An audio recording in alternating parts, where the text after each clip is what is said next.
So guys, जैसा कि आप सभी जानते ही होंगे कि मनुष्य एक सामाजिक प्राणी होता है। अगर उससे समाज को छीन लिया जाए या उसका दायरा सीमित कर दिया जाए तो उसका असर आप इस एक्सपेरिमेंट में हुए परिणाम को देखकर लगा सकते हैं, जहां एक इंसान को सिर्फ आधे घंटे के इलेक्ट्रिक शॉक के बटन के साथ कमरे में अकेले रहने को कहा गया, तो ये जानते हुए भी कि वह उसे नुकसान पहुंचा सकता है और वो पहले भी एक बार उससे शॉक खा चुका है, फिर भी उसने उसे दोबारा छुआ और जानबूझकर इलेक्ट्रिक शॉक खाया।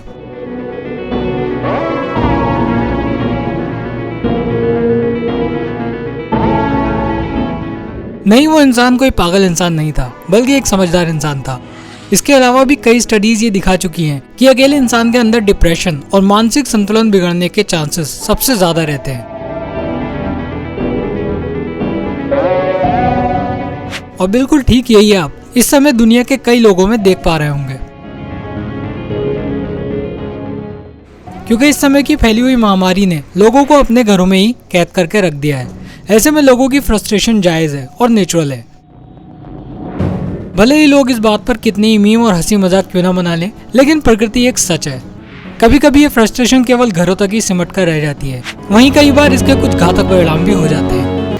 लेकिन अब सवाल ये आता है कि बिल्कुल अलग हुए हाथ को डॉक्टर्स की टीम दोबारा जोड़ने में कैसे कामयाब हुई। इस क्रिया को रीप्लांटेशन कहते हैं। इसे American society for surgery of the hand द्वारा परिभाषित किया गया है। इस प्रोसेस में बेसिकली वो ऑपरेशन आते हैं जिसमें बॉडी का कोई पार्ट पूरी तरह से बॉडी से अलग हो जाता है, और इसमें भी मेनली उंगली और हाथ जैसे बॉडी पार्ट्स का ऑपरेशन आता है जो बॉडी से पूरी तरह से अलग हो गया हो। सेकेंड वर्ल्ड वॉर में सबसे पहले इस ऑपरेशन को सैनिकों के कटे हुए बॉडी पार्ट्स को दोबारा बॉडी से जोड़ने के लिए किया गया था, क्योंकि उस समय युद्ध में सैनिक इतनी बुरी तरह से घायल होते थे कि उनकी बॉडी पार्ट्स पूरी तरह से अलग हो जाते थे।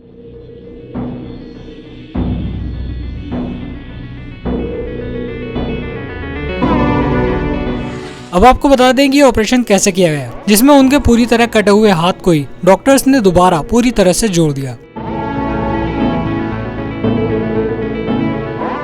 आपने किसी इलेक्ट्रिक सर्किट को तो देखा ही होगा। उदाहरण के लिए जब किसी वॉशिंग मशीन को ठीक किया जाता है तो उसे ठीक करने से पहले कई सारे तार काटकर उसके अंदर के कुछ पार्ट्स को बाहर निकालना होता है, लेकिन जब वह बिल्कुल ठीक हो जाता है तो इन तारों को दोबारा जोड़ा जाता है। और जोड़ते समय ये बात ध्यान रखनी पड़ती है कि जो तार जहाँ से काटा गया था वो वहीं जोड़े, नहीं तो शॉर्ट सर्किट भी हो सकता है। मतलब लाल तार लाल में, काला तार काले में और पीला तार पीले में। ठीक वैसे ही तार हमारे बॉडी में होते हैं, जिन्हें नर्व्स, वेन, पेसिस, मसल्स, टेंडन आदि जैसे दूसरे पार्ट्स कहते हैं। इनमें से किसी का काम आपके दिमाग में नैनो सिग्नल्स को आपके हाथों तक पहुंचाना होता है, जिससे आपके हाथ आपके दिमाग के हिसाब से काम कर सके।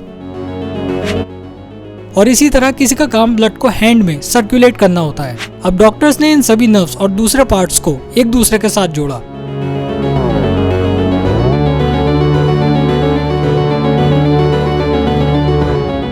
यहाँ डॉक्टर्स की दो टीम काम कर रही थी, जिसमें से एक टीम कटे हुए हाथ पर और दूसरी टीम बॉडी वाले कटे हाथ की जगह पर काम कर रही थी। यहाँ डॉक्टर्स ने बोन फ्रेगमेंट्स यानी कि हड्डियों के टुकड़े को जोड़ने के लिए के वायर का इस्तेमाल किया।